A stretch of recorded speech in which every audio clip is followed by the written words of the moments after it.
नमस्कार मेरे सभी प्यारे कथा श्रोताओं को। मेरा नाम है नमित अग्रवाल और स्वागत है आपका मेरे चैनल कथावाचक में। उत्तरकांड चल रहा है और आज की कथा आरंभ करते हैं। एक बार श्री रामचंद्र जी ने बुलवाया तो गुरु वशिष्ठ, ब्राह्मण और नगर निवासी सब आए। जब ब्राह्मणों, मुनियों और सज्जनों सहित सब लोग सभा में आ बैठे तब श्री रामचंद्र जी यह वचन बोले। हे संपूर्ण नगर निवासियों, मेरी बात को सुनिए। मैं हृदय में कुछ अभिमान तथा अनीति लाकर नहीं कहता हूँ, न अपना ऐश्वर्य दिखाने के लिए कहता हूँ। सुनिए, यदि आप लोगों को सुहाए तो करिए। वही मेरा सेवक और वही मेरा प्यारा है जो मेरी आज्ञा को मानेगा। हे भाई, यदि मैं कोई अनीति की बात कहूँ तो भय त्याग कर मुझे मना कर देना। मनुष्य शरीर बड़े भाग्य से मिला है। सब सद्ग्रंथों ने कहा है कि यह देवताओं के लिए भी दुर्लभ है। यह साधनों का स्थान और मोक्ष का द्वार है। इसे पाकर जिसने परलोक नहीं सुधारा वह परलोक और इस लोक में दुख पाता है और सिर धुन धुन कर पछताता है। वह झूठे ही काल को, कर्म को और ईश्वर को दोष लगाता है। हे भाइयों, शरीर के पाने का फल विषय भोग नहीं है। स्वर्ग थोड़ा है और अंत में दुख देने वाला है। मनुष्य का शरीर पाकर जो विषयों में मन लगाते हैं वे अमृत के बदले विष लेते हैं। उसको कभी कोई अच्छा नहीं कहता। वह पारस मणि को खोकर चिरमिटी ग्रहण करता है। 4 खानों और 84 लाख योनियों में वह अविनाशी जीव भ्रमता है। यह जीव माया की प्रेरणा से फिरता है। इसे काल, कर्म, स्वभाव और गुण घेरे रहते हैं। कभी कृपा करके भगवान जीव को मनुष्य दे देते हैं क्योंकि वे अकारण स्नेही हैं। यह नर देह भवसागर से पार होने के लिए बेड़ा रूप है। मेरी कृपा ही सामने के अनुकूल वायु है। इस मजबूत नाव के सद्गुरु कर्णधार रूप है। ऐसा दुर्लभ साज जीव को सहज में प्राप्त है। जो मनुष्य से समाज पाकर भी संसार रूपी समुद्र से पार नहीं होता वह कृतघ्न, मंदमती और आत्महत्या करने वालों की गति को पाता है। जो यहाँ और परलोक में सुख चाहते हों तो मेरी बात सुनकर दृढ़ता से उसे हृदय में ग्रहण करे। हे भाई, यह रास्ता सहज सुखदायक है। मेरी भक्ति को वेद और पुराणों ने गाया है। ज्ञान अगम है, उसके साधन में अनेक विघ्न और कठिनाइयाँ हैं। मन को कोई आधार नहीं मिलता। बहुत कष्ट करके यदि कोई पा भी जाए तो भक्ति के बिना मुझे वह प्रिय नहीं है। भक्ति स्वतंत्र और समस्त सुखों की खान है। बिना सत्संग के प्राणी उसे नहीं पाते। बिना पुण्य राशि के संतजन नहीं मिलते और सत्संगति ही संसार के दुखों का अंत करने वाली है। संसार में एक ही पुण्य है, दूसरा नहीं, कि मन, कर्म, वचन से ब्राह्मणों के चरणों की सेवा करे। जो कपट त्याग कर ब्राह्मणों की सेवा करता है उस पर मुनि और देवता प्रसन्न रहते हैं। और भी एक गुप्त मत में हाथ जोड़कर आप सबसे कहता हूँ कि शंकर जी के भजन के बिना कोई मेरी भक्ति नहीं पाता। कहिए, भक्ति मार्ग में कौन सा प्रयास है? न योग, न जप, न तप और न उपवास करना पड़ता है। सरल स्वभाव, मन में कुटिलता न हो और सर्वदा यथालाभ संतोष हो। मेरा सेवक कहकर दूसरे की आशा करे तो कहिए मुझ पर विश्वास कैसा। इस कथा को बहुत बढ़ाकर मैं क्या कहूँ हे भाइयों, इसी आचरण से मैं वश में हो जाता हूँ। जो बैर भाव, लड़ाई झगड़ा, आशा और भय नहीं रखते उनके लिए सभी दिशाएं सुख से पूर्ण हैं। जो अनुष्ठान रहित, निर्गुणी, निर्भिमान, निष्पाप और विज्ञानी होते हैं, जिनकी सदा सज्जनों के साथ प्रीति रहती है, जो विषय, भोग, स्वर्ग तथा मोक्ष को तृण के समान समझते हैं, जो भक्ति पक्ष में हट करते हैं और सब दुष्ट कर्मों को त्याग देते हैं, जो मेरे गुणगान और नाम में लगे हुए ममता, मद और मोह से रहित है, उस परम आनंद के समूह सुख को वे ही जानते हैं। श्री राम जी के अमृत के समान मधुर वचन सुनते ही सब श्री रामचंद्र जी के चरणों में गिर पड़े और बोले, हे कृपा निधान, आप हमारे माता पिता, गुरु, भाई और प्राणों से बढ़कर प्यारे हैं। हे श्री राम जी, आप तन, धन और घर के हितकारी हैं और सब तरह से शरणागतों के दुख को हरने वाले हैं। आपके बिना ऐसी शिक्षा कौन दे? माता पिता भी स्वार्थ में तत्पर रहते हैं। हे असुरों के शत्रु, जगत में निस्वार्थ उपकार करने वाले तो 2 ही हैं, एक आप, दूसरे आपके सेवक। शेष सारा संसार स्वार्थ का मित्र है। हे प्रभु, यहाँ स्वप्न में भी परमार्थ नहीं है। सबके प्रेम रस में सने हुए वचन सुनकर श्री रामचंद्र जी हृदय में हर्षित हुए। आज्ञा पाकर सब लोग प्रभु श्री रामचंद्र जी के सुंदर वार्तालाप का वर्णन करते हुए अपने अपने घर को गए। एक समय जहाँ सुखधाम श्री राम जी थे, वहाँ वशिष्ठ मुनि आए। रघुनाथ जी ने उनका बड़ा आदर किया और पाँव धोकर चरणोदक लिया। वशिष्ठ मुनि ने हाथ जोड़कर कहा, हे कृपा सागर श्री राम जी, मेरी कुछ विनती सुनिए। आपके आचरणों को देख देखकर मेरे हृदय में यह अपार मोह होता है। हे भगवान, आपकी महिमा अपार है, जिसे वेदों ने भी नहीं जाना, फिर मैं किस बात ही कहूँ। पुरोहिती का काम बड़ा निंद्य कर्म है, जिसकी वेद पुराण और स्मृतियाँ निंदा करती हैं। परंतु जब मैं पुरोहिती को स्वीकार नहीं करता था, तब ब्रह्मा ने मुझसे कहा, हे पुत्र, आगे तो तुझे इससे लाभ होगा, पर ब्रह्मा परमात्मा मनुष्य का रूप धारण करके रघुकुल भूषण राजा होंगे। तब मैंने हृदय में विचारा कि योग, यज्ञ, व्रत, दान आदि जिसके लिए करता हूँ उनको पाऊंगा। इसके समान दूसरा धर्म नहीं है। जप, तप, नियम, योग, व्रत और धर्म, ये वेद में कथित अनेक प्रकार के कर्म हैं, और ज्ञान, दया, बुद्धि, तीर्थ स्नान आदि भी, जो यहाँ तक वेद और सज्जनों ने धर्म कहा है। वेद, शास्त्र, अनेक पुराणों के पढ़ने और सुनने का एक ही फल है, आपके चरण कमलों में निरंतर प्रीति होना। यही सब साधनों का सुंदर फल है। हे नाथ श्री रामचंद्र जी, मैं आपसे एक वर मांगता हूँ, कृपा करके दीजिए। वह यह कि जन्म जन्मांतर में आपके चरण कमलों का स्नेह मुझ में कभी कम न हो। इस प्रकार कहकर वशिष्ठ मुनि घर आए और कृपा सागर श्री राम जी के मन में बहुत भाए। सेवकों को सुख देने वाले श्री राम जी ने भरत, लक्ष्मण, शत्रुघ्न तीनों भाई और हनुमान जी को साथ ले लिया। समस्त लोगों के श्रम हरने वाले प्रभु श्री राम जी थक कर वहाँ गए जहाँ आमों का शीतल बगीचा था। भरत जी ने अपना वस्त्र बिछा दिया। प्रभु श्री राम जी उस पर बैठ गए और सब भाई सेवा करने लगे। तब पवन कुमार पंखा झलने लगे। उनका शरीर पुलकित हो गया, आंखों में जल भर आया। हनुमान जी के समान बड़ा भाग्यवान कौन है। शिव जी कहते हैं, हे पार्वती, यह बड़ी लंबी कथा है, जैसी मेरी बुद्धि है मैंने सब कही। श्री राम जी का चरित्र 100 करोड़ और अपार है। सरस्वती और वेद भी वर्णन करके पार नहीं पा सकते। ये जो पूरी कथा है, आपको ध्यान होगा जब हमने शुरू की थी तो शिव जी ने पार्वती जी को सुनाना शुरू किया था। तो अब उसका अंत कर रहे हैं शिव जी और बोले कि जो जो मेरे को ध्यान में था मैंने आपको सुना दिया। इस शुभ कथा को सुनकर पार्वती जी प्रसन्न हुई और अत्यंत विनीत भाव से मीठी वाणी में बोली, हे त्रिपुरारी, मैं धन्य हूँ, धन्य हूँ, धन्य हूँ, जो भव भयहारी श्री राम जी का गुणानुवाद सुना। हे कृपा निधन, आपकी कृपा से मेरा मनोरथ पूर्ण हो गया, अब मुझे मोह नहीं रहा। हे प्रभु, अब मैंने चित्त को आनंद देने वाले श्री रामचंद्र जी के प्रताप को जाना है। हे नाथ, आपके मुख रूपी चंद्रमा से श्री रामचंद्र जी का यश रूपी अमृत बह रहा है। हे मतिधीर, अपने कानों से पान करके मेरा मन तृप्त नहीं होता। श्री रामचंद्र जी का चरित्र सुनते हुए जो तृप्त हो जाते हैं, उन्होंने इसके विशेष रस को नहीं जाना है। जो जीवन मुक्त महामुनि है, वे भी निरंतर भगवान का गुणगान ही सुनते हैं। हे नाथ, आपने रामचरित्र मानस का गान किया, जिसको सुनकर मैंने बड़ा सुख पाया। आपने जो कहा कि यह सुहावनी कथा काकभुषुंडी जी ने गरुड़ जी के प्रति कही थी।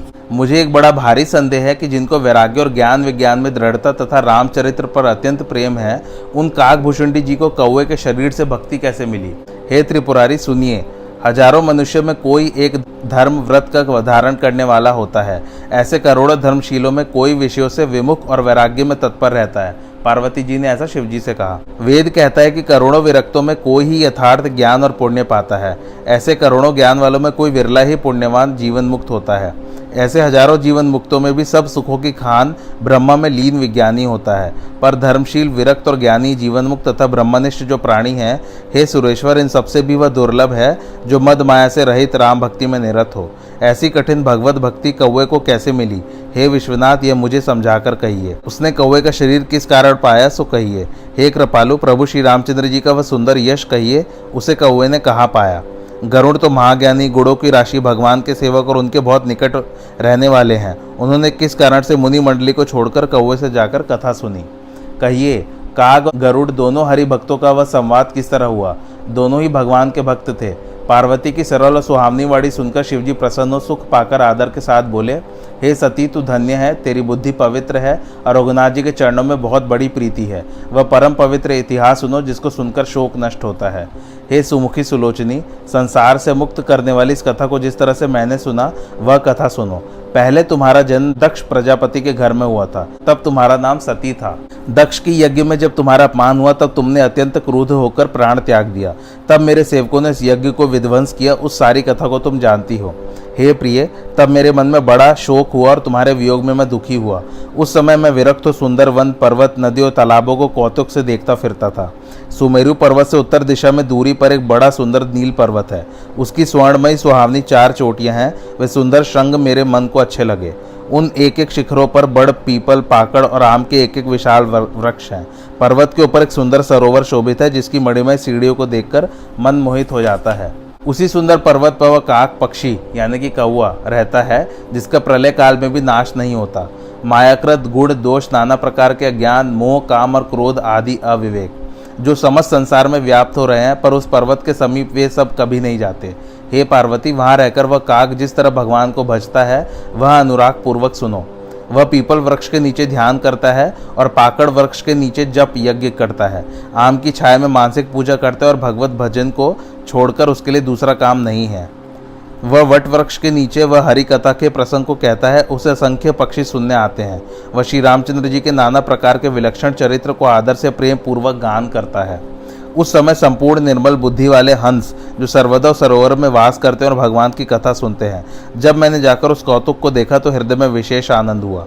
तब मैंने कुछ समय तक हंस का शरीर धारण कर वहाँ निवास किया और आदर से श्री रामचंद्र जी के चरित्र को सुनकर फिर कैलाश पर आया। शिवजी कहते हैं, हे पार्वती, मैं जिस समय उस पक्षी के पास गया था वह सब इतिहास वर्णन किया। अब जिस कारण गरुड़ काकभुषुंडी जी के पास गए वह कथा सुनो। जब वे स्वयं मेघनाद के हाथ से बंध गए तब नारद मुनि ने गरुड़ को भेजा। युद्ध के दौरान मेघनाद ने नागपाश से बांध दिया था श्री रामचंद्र जी को, वही कथा कह रहे हैं। बंधन काटकर गरुड़ चले गए। उनके हृदय में प्रचंड विषाद उत्पन्न हुआ। प्रभु श्री रामचंद्र जी के बंधन को समझकर गरुड़ जी अनेक भांति के विचार करने लगे। जिसका नाम जपकर मनुष्य संसार रूपी बंधन से छूट जाते हैं, उन्हीं श्री रामचंद्र जी को एक छोटे राक्षस ने नागपाश से बांध लिया। मन को नाना प्रकार से समझाया, परंतु ज्ञान नहीं प्रकट हुआ। हृदय में भ्रम छा गया। खेद से दुखी होकर मन ने तर्क बढ़ाया और गरुड़ भी तुम्हारे ही समान मोह के वश में हुए। तब गरुड़ व्याकुल होकर देवर्षि नारद जी के पास गए और मन में जो संदेह था कहा। वह सुनकर नारद जी को बड़ी दया और वह बोले, हे पक्षीराज सुनिए, श्री रामचंद्र जी की माया प्रबल है, जो ज्ञानियों के चित्त को भी हर लेती है और बलपूर्वक मन को विमोहित कर देती है। हे गरुड़, जिसने मुझे भी बहुत बार नचाया वही माया तुम्हें व्यापी है। हे गरुड़, तुम्हारे हृदय में महान मोह उत्पन्न हुआ है, सो मेरे कहने से जल्द नहीं मिटेगा। हे पक्षीराज, तुम ब्रह्मा के पास जाओ और जो उनका निर्देश हो वही करो। तब पक्षीराज गरुड़ ब्रह्मा के पास गए और अपना संदेह कह सुनाया। उसे सुनकर ब्रह्मा ने श्री रामचंद्र जी को सिर नवाया। प्रभु के प्रभाव को समझकर उनके हृदय में प्रेम छा गया। ब्रह्मा मन में विचार करने लगे कि माया के वश में कवि, विद्वान और ज्ञानी सभी हैं। भगवान की माया का अमित प्रभाव है, जिसने बहुत बार मुझे भी नचाया है। जड़ चेतन में संसार को मैंने उत्पन्न किया है। हे पक्षीराज, मोह होना आश्चर्यपूर्ण नहीं है। फिर ब्रह्मा सुंदर वाणी से बोले, श्री रामचंद्र जी की प्रभुताई को शंकर जी जानते हैं। हे तात गरुड़, तुम शंकर के पास जाओ और अन्यत्र कहीं किसी से मत पूछो, वहाँ तुम्हारे संदेह का नाश होगा। तब ब्रह्मा की वाणी सुनकर गरुड़ जी वहाँ से चले। तब अत्यंत आतुर गरुड़ मेरे पास आए। हे पार्वती, उस समय मैं कुबेर के स्थान को जा रहा था और तुम कैलाश पर्वत पर थी। उन्होंने आदर पूर्वक मेरे चरणों में सिर नवाया और फिर अपना संदेह सुनाया। हे पार्वती, तब विनीत मधुर वाणी को सुनकर मैंने उनसे प्रेम से कहा, हे गरुड़, तुम मुझे रास्ते में मिले, मैं किस भांति तुम्हें समझाऊं। तुम्हारा यह सब संशय तभी दूर होगा जब बहुत काल तक सत्संग करोगे। उस सत्संग से भगवान की सुंदर कथा सुननी चाहिए, जो मुनीश्वरों ने अनेक प्रकार से गाई है, जिसमें आदि, मध्य और अंत में प्रभु भगवान श्री राम जी का ही प्रतिपादन हुआ है। हे भाई, जहाँ नित्य ही हरि कथा होती है, मैं तुम्हें वहाँ भेजता हूँ, जाकर सुनो। सुनते ही तुम्हारे समस्त संदेह जाते रहेंगे और श्री राम जी के चरणों में अत्यंत स्नेह उत्पन्न होगा। बिना सत्संग के हरिकथा सुलभ नहीं है और बिना हरिकथा के अज्ञानता दूर नहीं होती और बिना अज्ञानता के दूर हुए श्री राम जी के चरणों में दृढ़ अनुराग नहीं होता। बिना अनुराग के केवल योग, जप, ज्ञान और वैराग्य होने से ही रघुनाथ जी नहीं मिलते। उत्तर दिशा में सुंदर नीलगिरी पर्वत है, जहाँ सुशील काकभुषुंडी निवास करते हैं। वे राम भक्ति के मार्ग में परम प्रवीण, ज्ञानी, गुणों के धाम और बहुत वृद्ध हैं। वे निरंतर श्री राम जी का चरित्र कहते हैं और विविध प्रकार के श्रेष्ठ पक्षी आदर के साथ सुनते हैं। वहाँ जाकर भगवान का अत्यंत यश सुनो, इससे मोहवश उत्पन्न हुआ दुख दूर हो जाएगा। जब मैंने उनको समझाकर कहा तब प्रसन्न हो मेरे चरणों में मस्तक नवाकर गरुड़ चले। शिवजी ने कहा, हे पार्वती, मैंने इसलिए नहीं समझाया कि सब मर्म मुझे श्री राम जी की कृपा से ज्ञात हो गया था कि गरुड़ ने कभी गर्व किया होगा, उसको श्री राम जी नष्ट करना चाहते हैं। फिर मैंने इसलिए भी अपने पास उसे नहीं रखा कि पक्षी की बोली को पक्षी ही समझते हैं। हे पार्वती, प्रभु की माया बड़ी बलवती है, ऐसा कौन ज्ञानी है जिसे मोहित न किया हो। जहाँ अखंड और प्रखर बुद्धि वाले काकभुषुंडी जी रहते हैं, वहाँ गरुड़ जी आए। उस पर्वत को देखकर मन में प्रसन्न हुए और हृदय में से माया, मोह और चिंता चली गई। गरुड़ जी सरोवर में स्नान कर और जलपान करके प्रसन्न हृदय से वट वृक्ष के नीचे गए। वहाँ वृद्ध वृद्ध पक्षी श्री रामचंद्र जी का सुंदर चरित्र सुनने के लिए आए थे। काकभूषुंडी जी कथा कहना आरंभ करना चाहते थे कि उसी समय गरुड़ जी वहां आ गए। तब पक्षीराज को आते देखकर काकभूषुंडी जी सारे समाज सहित प्रसन्न हुए। उन्होंने गरुड़ जी का बड़ा आदर किया और कुशल क्षेम पूछकर सुंदर आसन दिया। उनका प्रेम के साथ पूजन करके काकभूषुंडी जी मधुर वचन बोले, हे नाथ खगराज, तुम्हारे दर्शन से मैं कृतार्थ हुआ। स्वामी का आगमन किस कार्य के लिए हुआ है, आज्ञा दीजिए, अब उसे मैं करूं। गरुड़ जी ने मधुर वाणी से कहा, आप सदा कृतार्थ रूप है, जिसकी प्रशंसा शिवजी ने स्वयं अपने मुख से की है। हे तात सुनिए, जिस काम के लिए मैं आया हूँ वह सब तो तुम्हारा दर्शन पाते ही पूरा हुआ। परम पवित्र आश्रम को देखकर नाना प्रकार का भ्रम, संदेह और अज्ञान चला गया। अब श्री राम जी की अत्यंत पवित्र, सदा सुख देने वाले और दुख राशि को नष्ट करने वाली कथा को कहो हे तात, आदर के साथ मुझे सुनाइए। हे प्रभु, मैं बार बार आपसे प्रार्थना करता हूँ। गरुड़ जी की सरल, प्रेम पूर्वक, सुख देने वाली अत्यंत पवित्र विनीत वाणी सुनकर उनके मन में परम उत्साह हुआ और रघुनाथ जी के गुणों की कथा कहने लगे। आज की कथा यहीं समाप्त होती है। कैसी लगी आप लोगों को मेरी कथा, मुझे कमेंट करके ज़रूर बताइए और मेरे चैनल कथावाचक को लाइक, शेयर और सब्सक्राइब ज़रूर कीजिए। Thanks for watching. धन्यवाद।